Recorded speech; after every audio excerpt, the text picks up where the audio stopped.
Oh, it's been a tumultuous year for you. Obviously, served a one-year suspension, but you are back now. I was watching the fight Saturday. Joe Rogan asked you about it, and you said you felt reborn. How do you feel like you've changed now as a man and a fighter? Well, you know, as a man, I've made some great changes in my life. You know, I guess the biggest one being, you know, just complete sobriety. You know, that's something that I'm really proud of. I became a little bit of a party animal somewhere along the way, and that obviously caught up to me, hence the suspension.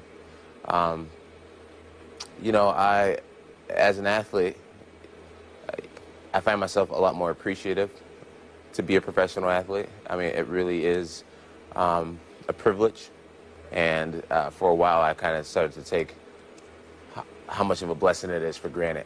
And so being away from the sport, you know, I really just had the opportunity to reevaluate myself as a person and figure out, you know, what means most to me. And what I've learned is my health and this opportunity to be on this platform, it means everything to me, and now I'm living accordingly. What got you to that point? Was it a conversation with your brothers and your family? Was it hitting rock bottom? Was it what was the defining moment for you where you said, everything that I've been doing, it's got to stop. I got to get my act together? It was a combination of many things. It was losing everything, you know, losing my championship that I worked, you know, 4 years I had it. Never lost to anybody. I defeat myself. Losing my championship, losing my endorsements, you know, feeling as if I let my brothers down and my family down, my children, my fiance. I feel like I let a lot of people down, my business partners.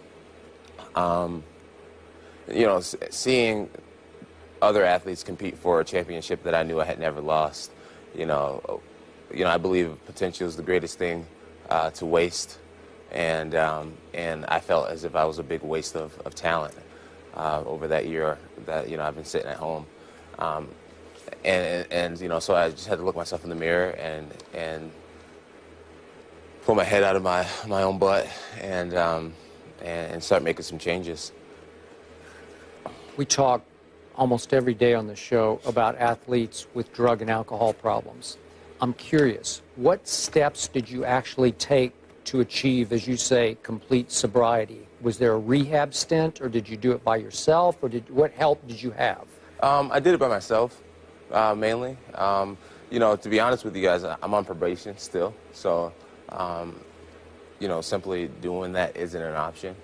But now that I've had 7 months to clear my head, I always say, you know, I'm not doing it for probation at this point. Now that my head's clear, you know, I just know that my sobriety brings a lot of happiness. And if I wasn't put on probation, maybe I would have never figured that out. I just feel amazing. I feel amazing. I feel like I'm, you know, living life to its true fullest right now. I'm dealing with emotions. I'm dealing with reality instead of kind of subduing them with marijuana and alcohol. Skip Bayless, I'm a boxing lover, but you and I have spoken in the past. I watch the UFC from time to time, certainly the major fights.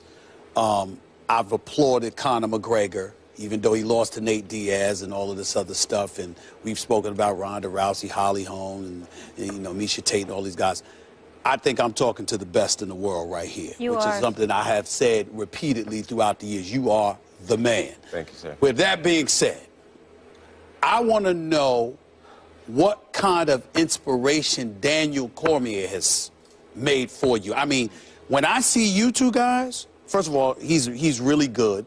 And I think he does an exceptional job as an analyst doing UFC on Fox. But when he went into the octagon against you, obviously it was a different result. He went up against a man. I'm wondering what level of motivation has he served for you, both outside and inside the octagon, because of the clear disdain you two appear to have for one another. Skip, this ain't no hype. I got it. They really go at it like that. That's funny. Let's see here. Daniel, he provides a lot of motivation for me, for sure. He is the next best thing, and you know, he keeps me he keeps me not satisfied. So far, I've pretty much dominated all my competition over the last 7 or 8 years or whatnot. And my fight with Daniel, I wasn't able to finish him, and it was pretty competitive. So he puts me in a position where I can never be complacent, never feel as if I've made it, never feel as if I'm that much farther ahead of my competition, because a guy like Daniel, you know, he's a winner. You know, he was an Olympian. He's only ever lost to me, and he has a lot to fight for, fighting against me. You know, if Daniel can never beat me, he'll never go down as a true champion, because you know, he simply has never beat me. So I know that every day he's given his absolute best effort to eventually beat me, and knowing that can't happen, it keeps me always, you know, being innovative and adding to my game and hungry to stay ahead of the But pack. am I wrong in saying you guys don't just seem to want to beat each other? It's like he wants to hurt you, Yeah, and vice versa. Right. I mean, am I wrong in saying that? No, you're correct. Me and Daniel do not like each other at all.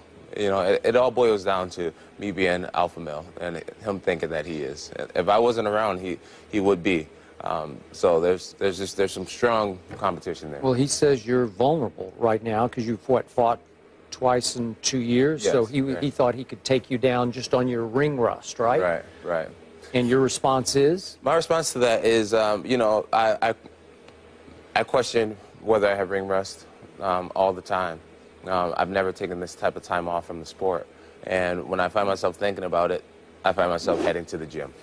You know, I think the best way to fight against ring rust is to train as much as possible, to have your confidence in the right place, because you know you're doing the extra. So right now, I know my cardio is in a magnificent spot. And if I get out there on Saturday night and start slow, by the second, third, fourth round, you know, I'm gonna get it together. So as long as my cardio holds up, I'll be strong. But that's where I get concerned. Because you see, when you talk about, you were looking forward to going up against this guy. Right. So that in and of itself is the height of motivation, I would believe. So because he got injured and had to pull out of the fight for now, and I clearly think it's legit, he's not faking or anything like that.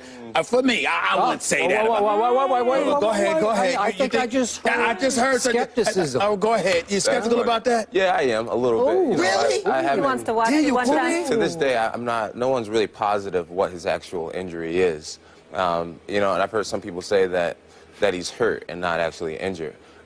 Supposedly, a doctor told him recently that in 4 weeks he can be completely healed to fight again. So when you're healing from something in 4 weeks' time, it makes me feel, okay, maybe you're not actually injured. Maybe you're fighting. Well, then why didn't you wait? Why did you take on this fight?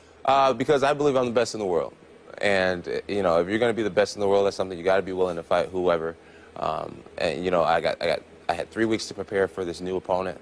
I've fought many great southpaws in the past. Me and my coaching staff since this new opponent have come together real close. And I feel as if we have a strong strategy, and we're already in great physical shape. Stop right there, because I got to get back to what you just said. Okay. So if you're saying that, and that indeed he would be able to heal from this injury relatively quickly, so it's obviously a fight that should still have been on, are you implying that somehow, some way, Daniel Cormier is running from you? You know, I'm not going to say that. Okay. I'm not going to say that. You know, Daniel's a smart guy. He knows that he's fighting. He's fighting me. I've never lost a fight. You know, pound for pound, #1 fighter in the world. And it just wouldn't be smart to go into the fight, even hurt. You know, most fighters can fight Yep. through pain or whatnot. But when you're fighting someone like myself, not to sound like I'm so full of, you know, I'm talking facts here. Sure. Yes, you are. Pound #1 fighter in the world. You know, you want to give yourself every advantage possible. So I don't blame him for waiting until. That's all I want to be clear about. I want to make sure that you're basically saying that he's not 100% and he knows that he needs to be 100% to go against you, as opposed to him running from you. Those are two different things. Right. Because I think anybody understands they need to be 100% to go against you. Right, absolutely. He's a smart man. He'll get a shot against you. Open St. Preux, though. He's not the big name, but he's a vet.